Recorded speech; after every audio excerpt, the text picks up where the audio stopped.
Hey guys, welcome to today's video. Today I'm going to finish removing the transmission from the turbo car. Last night I got pretty close to, there's just one more bell housing bolt holding the transmission on. So me and my girlfriend worked on it. She helped me last night. I was going to take a video for you, but she didn't want to be seen on camera because she's wearing this freaking god-awful ugly green sweater.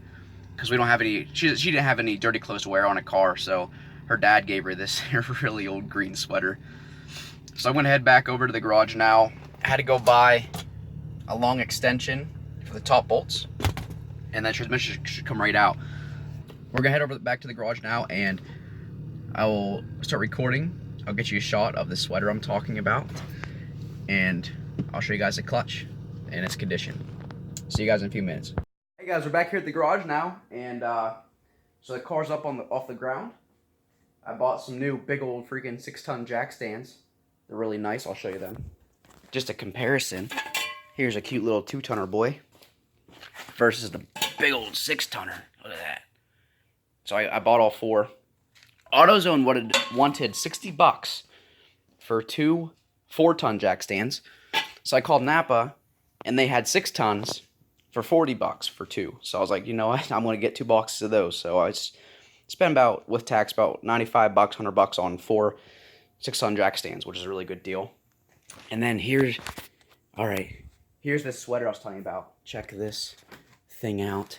The Grinch Stole Christmas, guys. Look at this motherfucker. Oh, whenever she puts it on, I'll get a recorder. She get a little mad. But yeah, these are the clothes her dad let her borrow just to work on the car because she didn't have anything.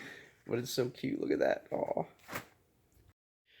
Alright, guys. I got my dirty clothes on. I'm gonna go operate the car and knock loose the last remaining bell housing bolt. Maybe bolts. I think there's only one left. But there's one more really important thing that I almost forgot to share with you guys. On these cars, you have a purge solenoid, for the evap system. It's down underneath the intake manifold. Man, it's gonna be hard getting a shot of that thing. Okay, there you can see it back there behind the oil filter housing here. That thing back there, if it focuses on it, and that little rubber holder. Okay, so I'll wiggle it. This guy right here. Okay, so there's a vacuum hose coming directly off the intake manifold into it. That's what that little port on front of it is for. Now, this little solenoid here, whenever they begin to age, they do not hold any kind of positive pressure. They seal under vacuum, but as soon as they see positive pressure, boost, like even 1 psi, the boost leaks down backwards through it. So that is a must to block off. For now, I just have... So here's the solenoid, and then there's the hose that went to it with the bolt sticking out. I have it sealed and zip tied with the body fastener zip tie again to that bracket. So I have an O. This is a stud with a nut, and I have it tight, and I have an O-ring on the back. So that's in the hose. This thing would leak boost. So that can cause an issue because whenever boost runs back through it backwards, it could pressurize your fuel tank, and and they can also fail the other way. Whenever they get old, they can actually leak vacuum too. So it can actually make your fuel tank pressurized in the opposite way. It can put vacuum on the fuel tank. So yeah, just a lot of people don't know about this. This little guy will leak boost. So either you can install a check valve in this vacuum hose and put it back on, or you can just cap off the hose and keep the solenoid plugged in and just vent it to atmosphere, because it just opens and closes. That's all it really does to allow fuel vapors to go in the intake manifold.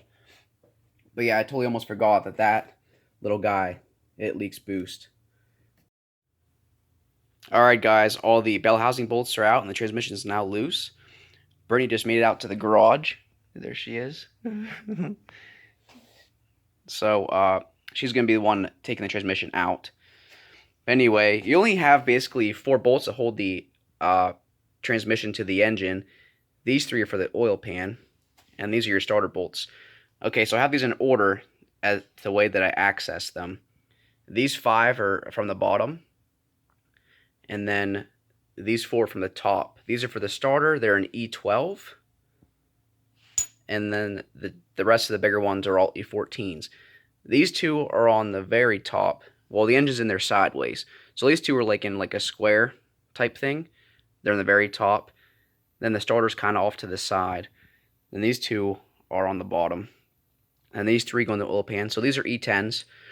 Now, one thing that's common on these cars is these bolts seize up. So you gotta be very careful. They'll pull threads. Some will actually break the head rate off. But thankfully, this car being a Florida car, they're fairly clean. Only dirty one's this. You can see the shoulder's a little rusted. So I will be cleaning these and putting a little bit of grease on them so they don't seize for next time. So the hardest one to get to is this one, probably. This is the very top one since the engine's in there sideways. It's like on the very top. What the heck's hanging on there? So I had to go get an 18-inch extension with a universal joint. Once you're on, it's pretty easy. Just make sure the socket's on the whole way, because if not, then you run the risk of snapping it off. And what happens is these like to break and leave the flange on there. So you either have to take a Sawzall, cut it or something. And they're very tight, so just be careful when you're breaking them loose. So we're going to get Brittany to put on her attire here, and she's going to grab the transmission and pull it out of the car. So once the transmission's out, I'll show you guys the clutch. Okay, we're underneath the car now. I just wanted to do one more thing. In case you guys are curious about the click tuning short shifter, here it is. It basically deletes that whole assembly of the stock shifter, and it's just directly to your selector rod. I'll probably eventually get a double shear selector rod, but the stock one's just fine for now. This little bushing here is good to replace too. Eliminates any play in your shifter. Now, if it was stock and had play, it could be this one. It could be a bunch of them. But as you can see, the click tune short shifter is a real simple, nice short shifter. It's also adjustable, so you can adjust your throw. But yeah, it's just a direct drive right to your selector shaft. And I do not want this bugs me, but they sent me 4 bolts, and they sent me one long one by accident. I mean, it is what it is. It still works fine, but it's just something that bugs me. Alright guys, the transmission's out, and this looks like it is indeed the stock clutch, so it did last that long. There's the old transmission. A little harder than I thought. The starter was seized on the retaining pin. I'll show you why. They like to rust, and it was hard to make the starter off. I had to fight with it for a good half an hour. And then we also nicked up the insulation up there, but that's okay. So let me get out from underneath the car. We're going to check out the life of the throat bearing and all that stuff. And you'll get to see, there it is, the old Grincho. Alright, so we're going to get this out, clean it up. And yeah, we'll get the clutch off, and we'll look at the disc. Be right back once again. I also didn't mention that I had to get more angle on the engine. I had to get more angle this way. So I use my support bar just to tilt the engine a little more to get the transmission out. Here's the transmission. In a second, I'm going to show you guys the bolt layout so you can see exactly where the bolts are at. My rear main seal is actually fairly dry. It hasn't been leaking that bad. Nothing bad to be concerned about. What I think leaking the most is the input shaft seal. This is all gear oil in here, so I'll see if I can replace that. And then here's the clutch. I'm not too certain if it's the OEM at 210,000. It looks like it can be. So we'll take a look at the pressure plate here. See, the clutch is wearing mainly on the inside ring when it started going bad. This thing definitely has some miles on it. Got overheated a few times thanks to me slipping it under boost. Here's the clutch disc itself. Once again, the wear ring is mainly in the middle. There's still some meat on here, but actually no, it's pretty much down in the rivets. Like right there. So yeah, this very well could be the original clutch in this car. And then here is the OEM dual mass flywheel. As you can see, once again, it got very hot.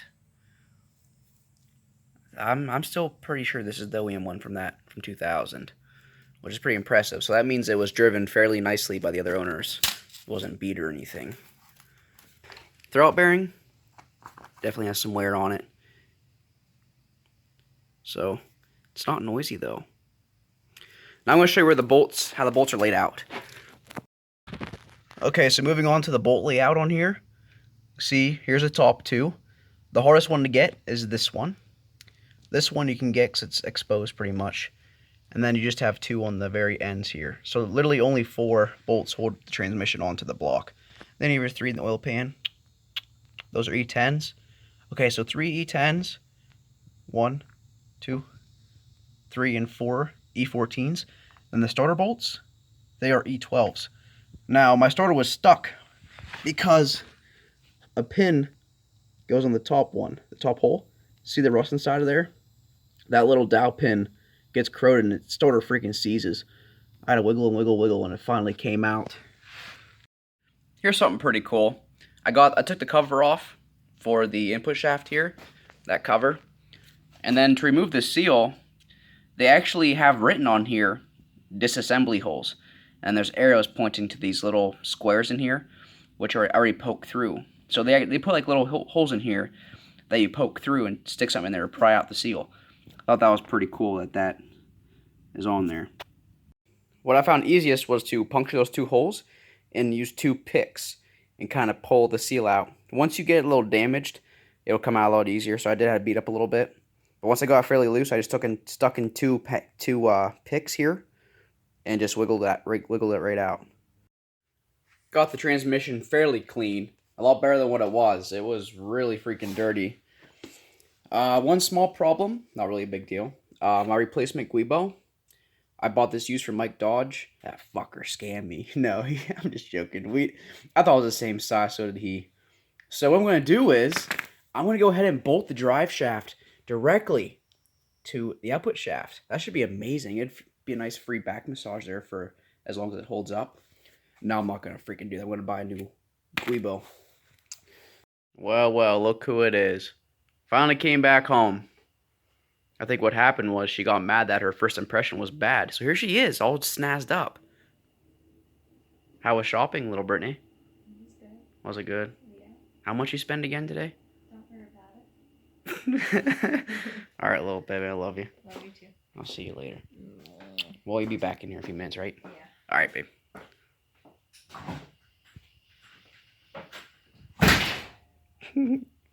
I miss that green sweater. There it is.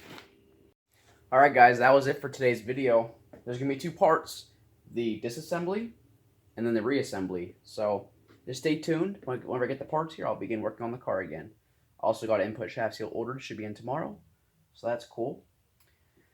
So once again, you guys have a good day or good night wherever you're from. And I'll see you later.